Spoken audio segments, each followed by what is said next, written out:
A very good morning to class 8. So in the previous class we have started the chapter A Short Monsoon Diary by Ruskin Bond, and in that story the poet is sharing his experiences about the monsoon कि उन्हें diary लिखने की आदत थी और वो धीरे धीरे हर दिन जो भी उन्हें नया एक्सपीरियंस मिलता रिलेटेड टू दी मॉनसून, जब बारिश का सीजन आता है तो he was sharing his experiences in the form of chap. उन्होंने अपनी डायरी के फॉर्म में अपने एक्सपीरियंसेस शेयर करे हैं। आज हम अक्टूबर 3 से शुरू करेंगे। We have gone straight from monsoon into winter's rain। अब धीरे धीरे मानसून के बाद क्या आने लगती है, हल्की हल्की ठंड पड़ने लगती है, तो धीरे धीरे किसमें चले गए थे हम, सर्दी की जो वर्षा थी उसमें चले गए थे। Snow at bright higher altitudes, और अधिक ऊंचाइयों पर तो क्या होने लगी थी, बर्फबारी भी होने लगी थी। मतलब बहुत ही ज्यादा टेम्परेचर एकदम से क्या हो गया था, कम हो गया था। After an evening hello storm, मतलब शाम को जब हेल स्ट्रॉम, हेल क्या होते हैं, ओले, ओला वृष्टि हुई, जब हेल स्ट्रॉम हुई। The sky and the hills are suffused with a beautiful golden night, और तूफान के बाद आकाश में और पहाड़ियों में सुंदर रोशनी से भर गए। मतलब आपने देखा होगा बारिश के बाद या हेल स्ट्रॉम के बाद मौसम बहुत ही ज्यादा सुंदर हो जाता है। उसी तरीके से जो मौसम था वो बहुत ही ज्यादा, पहाड़ियां इतनी ग्रीनरी हो रही थी हर जगह, इतनी सुंदर लग रही थी, आकाश with the golden light, beautiful light. पहले ठंड थी, उसके बाद कैसे होने लगी, उसके बाद क्या होने लगा, जैसे फॉगी फॉग हो गया हर तरह पर, और हिल्स किससे साइलेंस से हो गई थी। फिर और अगस्त में क्या होने लगा था, स्टेडी डाउनपोर होने लगा था, और मार्च 23 में तो क्या आने लग गई थी, जो सिर्फ हेल स्ट्रॉम आया और उससे क्या हो गई थी, सारा जो तूफान है वो क्लियर हो गया था। Right. Question number 2, why did the grandmother ask the children not to kill the chhachhundar. हमने पढ़ा था कि ग्रैंड मदर ने मना कर दिया था छछूंदर को मारने से, बिकॉज उनके according to her chhachhundar brings a lot of money and fortune in the house. उनकी जो ग्रैंड मदर थी वो बहुत ही ज्यादा सुपरस्टिशियस लेडी थी, और उन्हें ये लगता था कि जो छछूंदर है वो क्या लाते हैं घर में, पैसा और मनी लाते हैं, so that they should not be killed, इसीलिए उन्हें मारा नहीं जाना चाहिए। What signs do we find in nature which know that the monsoons are about the end? अब ऐसे कौन से साइंस हैं कि जब हमें ये पता चलता है कि मॉनसून एंड होने वाला होता है। मॉनसून जब एंड होता है तो क्या होती है, एक तो ओला वृष्टि होती है, hail storm is the sign of the end, and the ferns होते हैं, दे टर्न इनटू येलो। जो पत्ते हैं वो बारिश के कारण बहुत ही ज्यादा येलो हो जाते हैं और खिलने लगते हैं। Understood. Now complete the following sentences.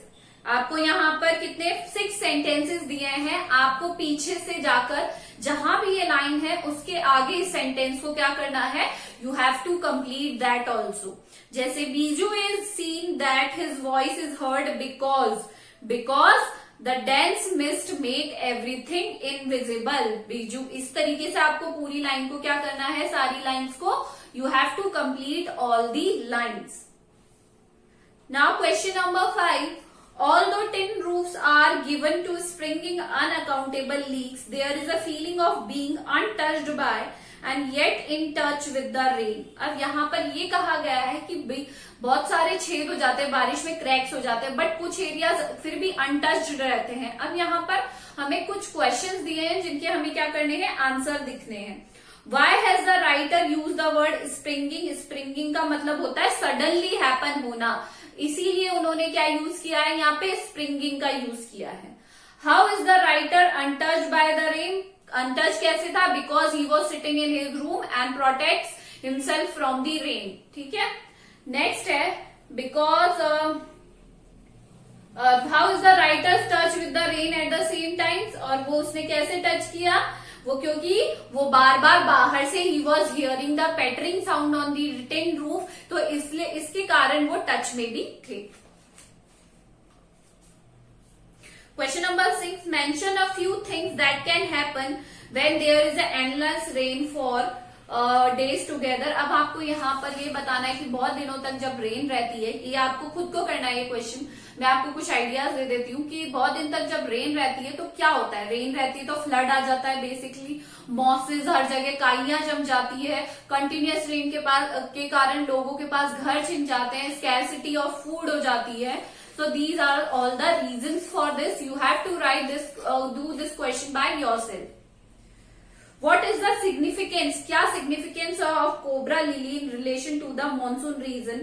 Its beginning and end. क्या relation है, significance है कोबरा जो लिली होती है, सॉरी कोबरा लिली या मॉनसून से क्या रिलेशन होता है? Ignis signifies the beginning of monsoon season, और जब उसकी जो सीड्स लाल हो जाती है तब ये क्या होता है? End of the monsoon. आप जब भी कोबरा स्टार्टेड ग्रोइंग, जब ग्रो करता है तो इसका ये कारण होता है कि कोबरा सिर्फ मॉनसून में ही खिलता है। Cobra lily, not cobra, cobra lily सिर्फ मॉनसून में ही खिलते हैं। तो जब वो खिलना शुरू करते हैं तो इसका ये मतलब होता है कि मॉनसून हैज स्टार्टेड, और जब उसकी जो सीड्स है रेड में टर्न हो जाती हैं, शायद वो येलो होती है और रेड में हो जाती है, तो it means that it is the end of the rainy season.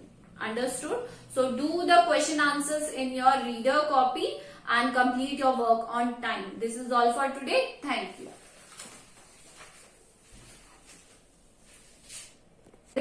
Winter की जो रेन थी वो आ चुकी थी, मतलब पहाड़ियों में सर्दी की वर्षा आ चुकी थी। In the hushed silence of the house, घर के खामोश, हश मतलब क्वाइटनेस के लिए होता है, सन्नाटे के लिए, of the house. When I am quite alone and my friend who was here has gone, it is very lonely, very quiet।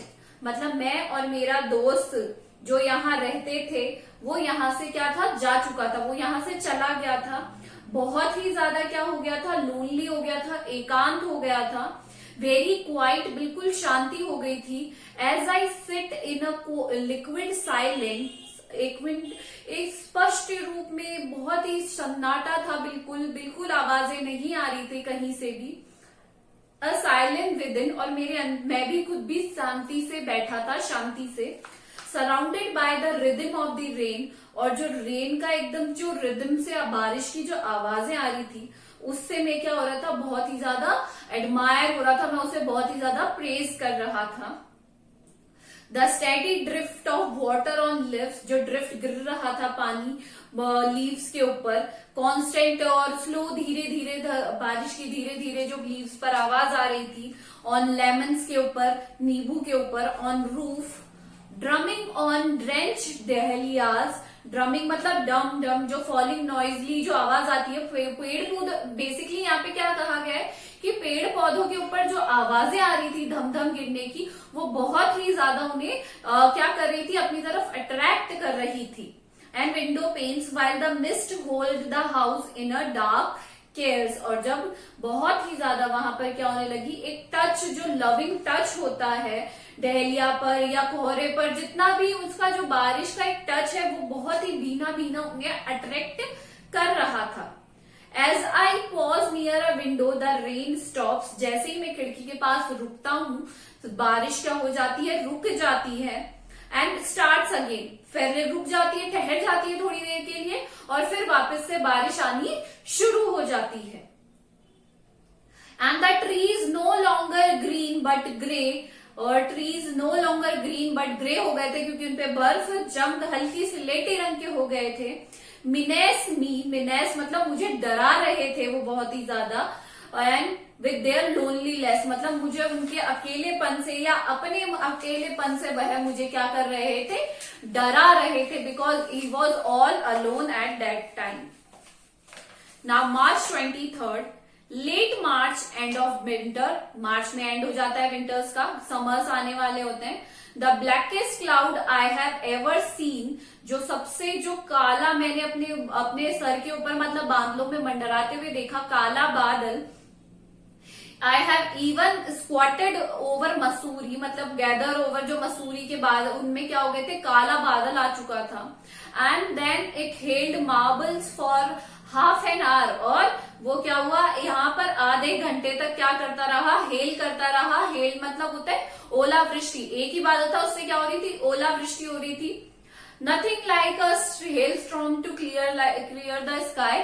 Hello storm से ज्यादा कोई बढ़िया चीज नहीं है पूरे स्काई को क्लियरली देखने के लिए।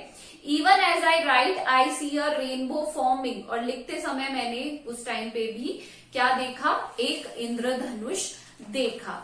तो यहाँ पर जो राइटर है वो अपने एक्सपीरियंसेस शेयर कर रहे थे इनसे रिलेटेड, जो भी उन्होंने मॉनसून के थ्रू देखा था। And he was very much admire by the nature and beauty of the monsoon. Monsoon से बहुत ही ज्यादा वो क्या थे, एडमायर करते थे। So we have done the question chapters explanation तो हमारा हो गया है। Now we will do the question answers in this class. हम डिस्कस कर लेते हैं क्वेश्चन आंसर्स भी।